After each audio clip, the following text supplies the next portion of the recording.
Labor Day weekend, this 230-acre facility known as Indianapolis Raceway Park is the home of an event as important and in some respects larger than the Indy 500, the Nationals Championship Drag Races. From 42 states in Canada, they trek to the Nationals as they have for 15 years. 1,400 contestants and 100,000 fans will for 5 days be a part of the largest automotive competition event in the world. There are drag races every weekend from coast to coast, but this is the Nationals. For the devout, it's the World Series, Super Bowl, Olympics, and Kentucky Derby all rolled into one.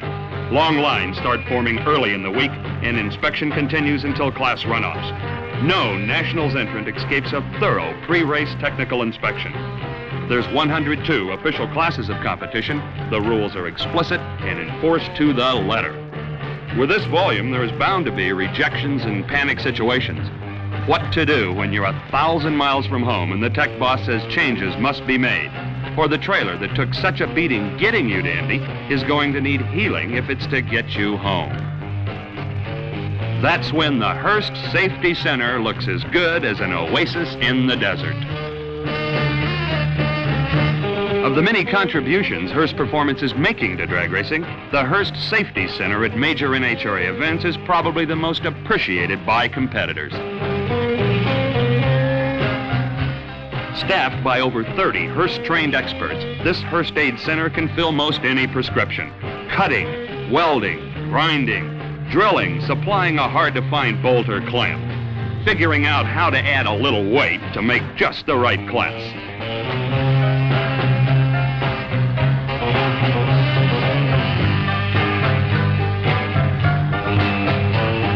The famous Shifty Doctor is on hand to ensure that Hurst Shifters, Hurst Earhart disc brakes, and Schaefer clutches all perform the way they were engineered to perform, flawlessly. After inspection and classification is completed, it's straight to the working pits where crews quickly begin the critical business of pre-race preparation and tuning. Much of this work won't make the machine run one bit faster, but will hopefully increase reliability. There's no second chances in this sport. Just about any mechanical failure on the track means sure defeat. After an initial time trial run, most racers start making many changes in an effort to whittle down that elapsed time. Different gear ratios, ignition timing, carburetor jetting, tire pressure, and a bag full of other tricks. Of the 1,400 cars entered, only about 180 will qualify for final eliminations. At this point, everyone's mind is on winning that class or grabbing a low elapsed time to earn a guaranteed spot in the Labor Day Tournament of Champions.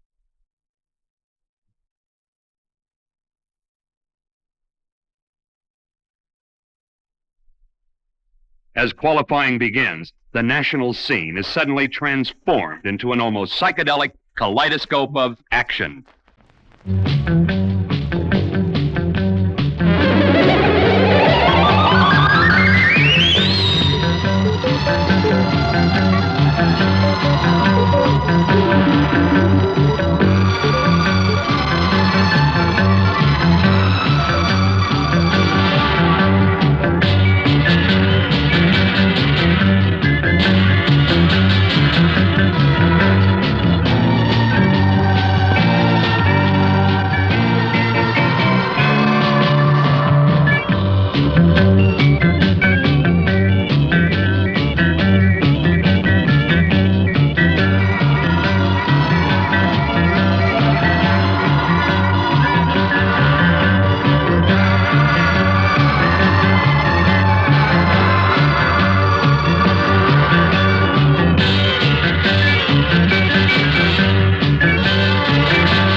Single important element in making a run drag racing would be the way the driver reacts to the Christmas tree. I feel the most important thing is got to get the right light and do your best. Whoever calls the light the best and all, and if you're within, tolerances, you'll win.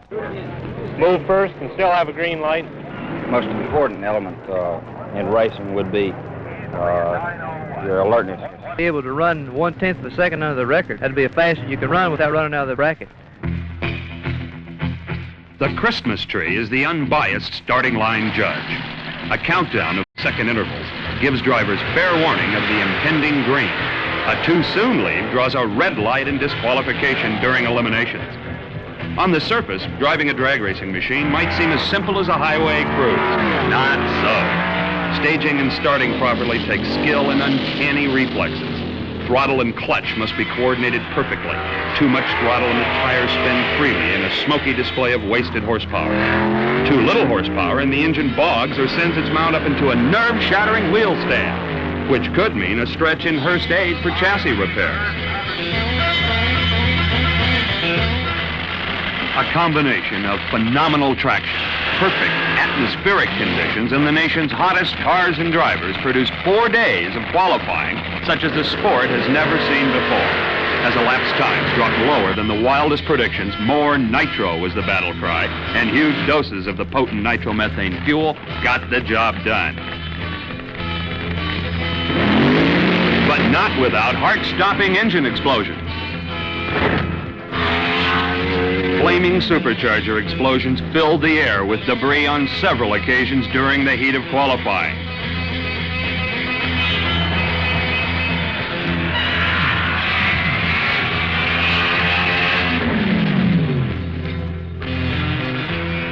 Lucky was the driver who wasn't momentarily blinded by hot oil as pistons literally disintegrated.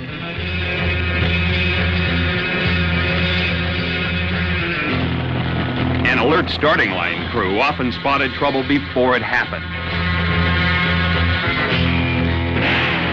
Control was difficult even for the most experienced driver. At the close of qualifying, the quickest field in history was assembled. 32 cars qualified between 6.43 and 6.73 seconds. The pit area was strewn with broken motors. The backbone of the sport and the Nationals is the stocker. Even in the most flawlessly prepared car, it still takes a driver to cut the light and shift his way into the Nationals winner's circle.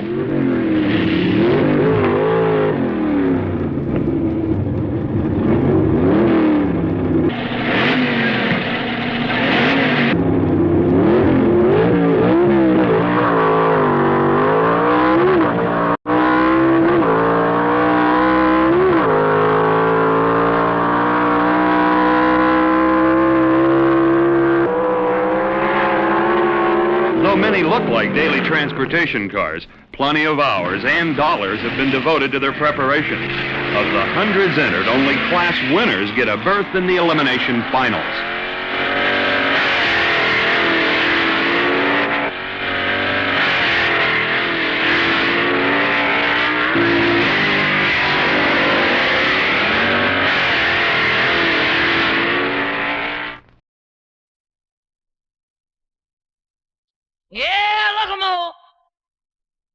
Race day, the sun barely up over the Indiana landscape, thousands of fans crowded into Raceway Park for the finals of the 15th annual Nationals. Like the contestants, they've come from all over the country. Early arrivals strolled through the pits for a $1 million car show. Better hurry, lady. It's standing room only.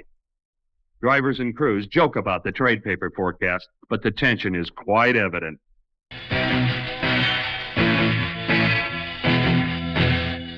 The pre-race parade shows off the top fuel qualifiers and some pretty girls.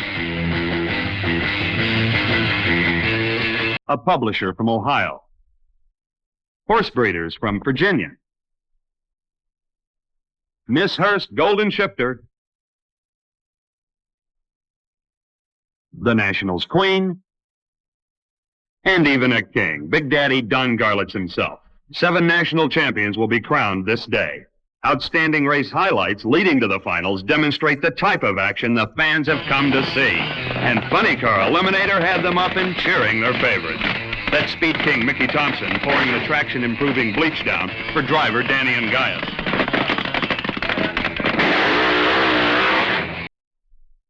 The Mach 1 stages against the Camaro of schoolteacher Kelly Chadwick from Texas. An An anxious moment for trackside photographers as Chadwick narrowly misses the rail before shutting off. Angaya splashes through in 7.38 seconds.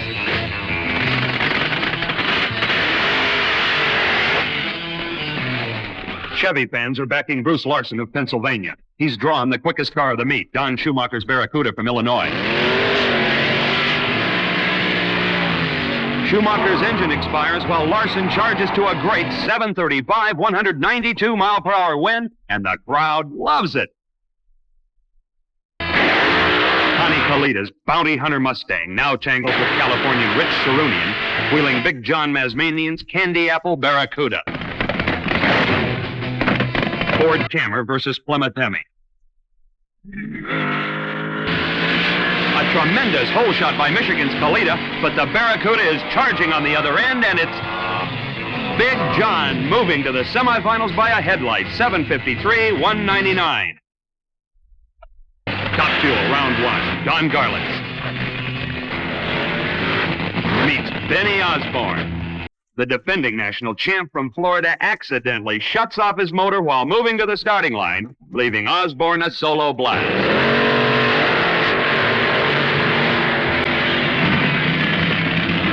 Bob Grease appears to have Larry Dixon covered at mid-course until a booming blower explosion cancels Reese's chances and almost sends him out of control. Dixon wins at 673.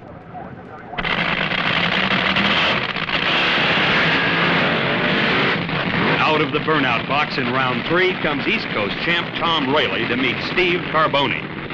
Car owner Allison Lee removes Rayleigh's fuel-covered top goggles. Both staged carefully for a critical race. Carboni was runner-up at last year's event. This is the strongest national showing ever for the Lees and Rayleigh.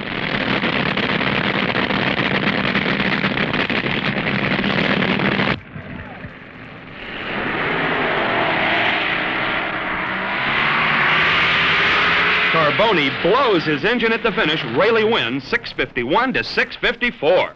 Rayleigh returns to meet Don Prudhomme in the semifinals. Rayleigh's mouth sounds stout. Ominous smoke emits from the California Pro's Hemi. Rayleigh loses traction. It's all Prudhomme. Scattering an engine in the lights under the strain of a 651 ET, 223 miles per hour. Can Prudhomme repair in time? Either this man, Californian Kelly Brown, or Jim Paoli of Illinois will face Prudhomme in the finals. Brown stages Leland Kolb's immaculate fueler. Paoli loses on a red light but stays on it until an exploding floater plate almost cuts the car in half.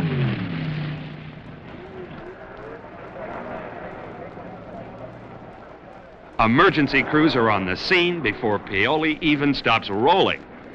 Of all the dangers inherent to top fuel racing, driveline explosions are the most feared by drivers. He's okay. Action now swings to the hottest of Detroit's high-performance cars. Class champions battling under the handicap system for the Superstock Eliminator title. The latest supercars from Ford, Chevrolet, Chrysler, and American Motors. Plymouth Pro Ronnie Sox must overtake Dale Hooper's Mustang from Illinois.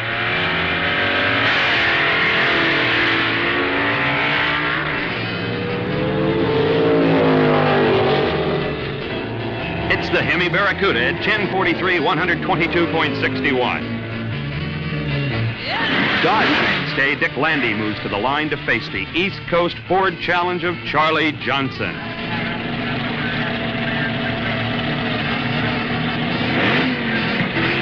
Johnson leaves first. Landy sets sail and passes for the win light. The winningest Superstock driver of the year, North Carolina's Ronnie Sox, prepares to meet his second Superstock challenger. Sox and partner Buddy Martin make up one of the sport's most professional teams. Jerry Harvey of Indianapolis, himself a former NHRA champion, is one of the few Fords left that has the potential to stop Chrysler Corporation's blitz. Both these clean-cut, articulate gentlemen are typical of drag racing's new breed.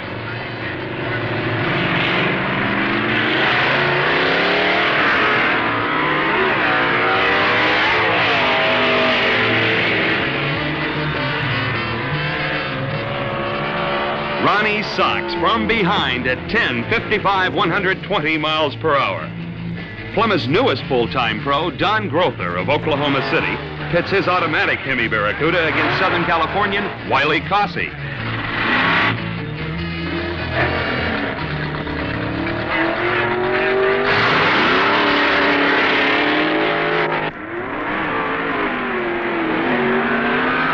Over-anxious, Cossey grabs a red light, Grother an automatic winner.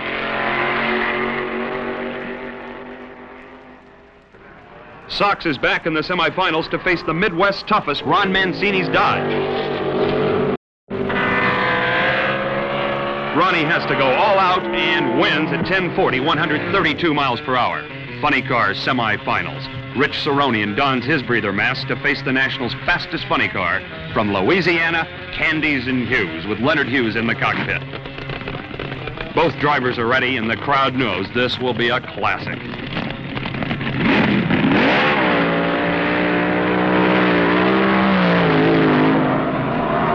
Cerronian by inches at 725, 207 to Hughes 728, 200.44.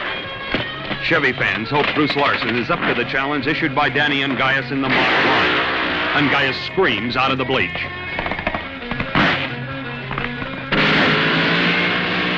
Larson has red-lighted, but still both cars scream the full quarter mile. Danny into the finals against Big John with a 727, 203.61.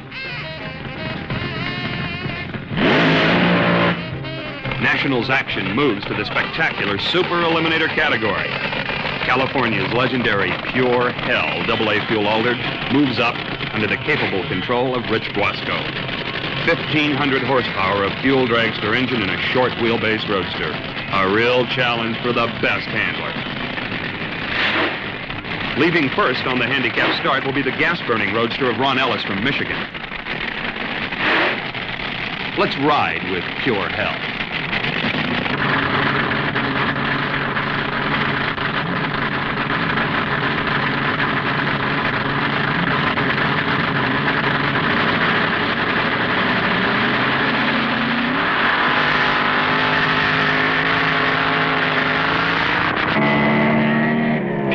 Can't match Ellis's 8.36 ET.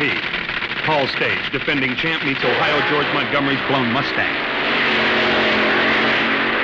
Montgomery moves to the finals on stage's red light.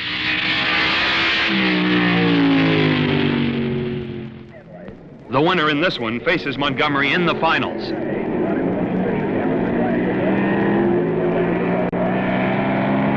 Ron Ellis's 844 stays ahead of John Hansen's dragster from Milwaukee. Street Eliminator highlights. Dick Landy's modified production Dodge has drawn Carl Houchin Chevy from Kentucky.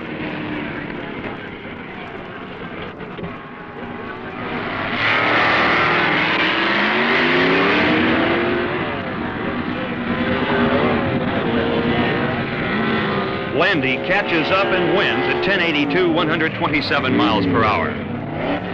Californian Landy came right back to meet Carol Cottle's 55 Chevy C-modified production from Texas.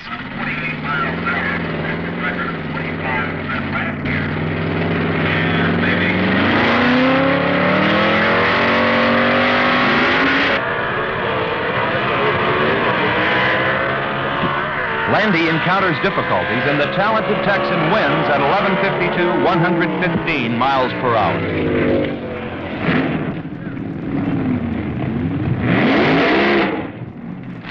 The finals begin. Super Eliminator. Ohio George Montgomery's Mustang against Ron Ellis's record-holding Trick T from Michigan.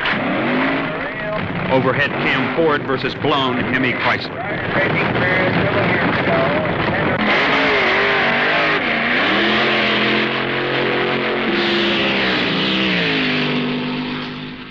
An 8:59, 164 mile per hour win. Ohio George, the national champion. Superstock finals.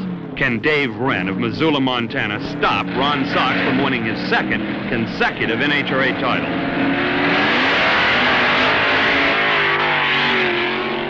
Sox blast straight and true, while back at the start, Dave Wren turns off dangling a broken drive shaft. Sox and Martin now own every major title except the World Finals, and that may be theirs before the year is out. Street Eliminator. Carol Cottle's high-revving 55 Chevy stages opposite Glenn Self's six-cylinder from Durant, Oklahoma. David holds off Goliath as Glenn Self earns the Nationals in 12.35 seconds. Tom Neha's Chevrolet wagon from California meets Bill Morgan of New Jersey. $6,000 at stake in the stock finals.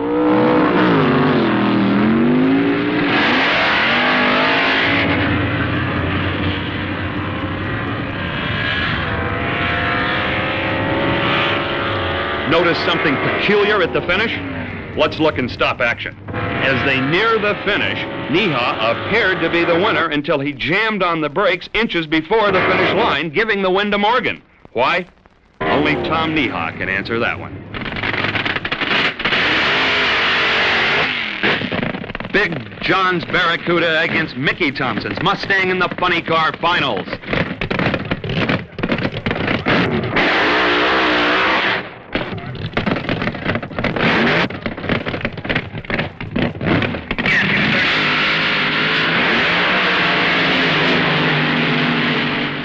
The Barracuda cuts the light too thin, giving Danny Ungaiest his biggest win. Suiting up in the staging lanes are the two finalists for Top Gas Eliminator, D.A. Santuzzi of Pennsylvania and Phil Hobbs of Kokomo, Indiana. In a stranger-than-fiction story, Santuzzi almost perished on a qualifying run when acceleration forces lodged his chewing gum in his windpipe. Though unable to breathe, he set low ET on gas and was taken to the hospital unconscious with what attendants thought was a heart attack. Now, one day later, here he is in the finals.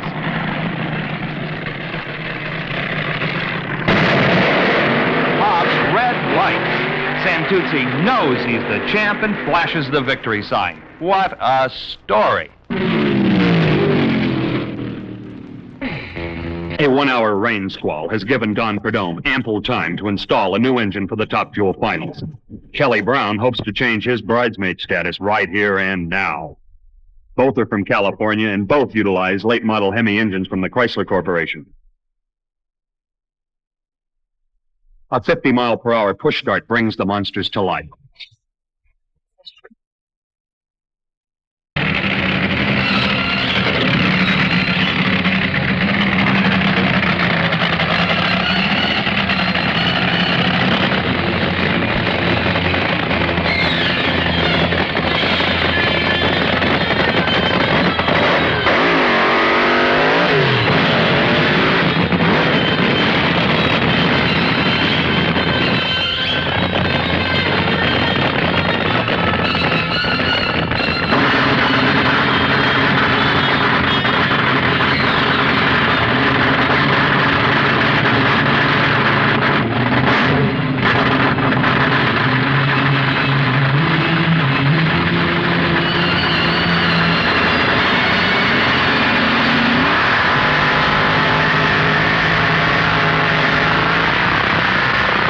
In 6.51 seconds, Don Prudhomme becomes the second driver in 15 years to ever win the Nationals twice.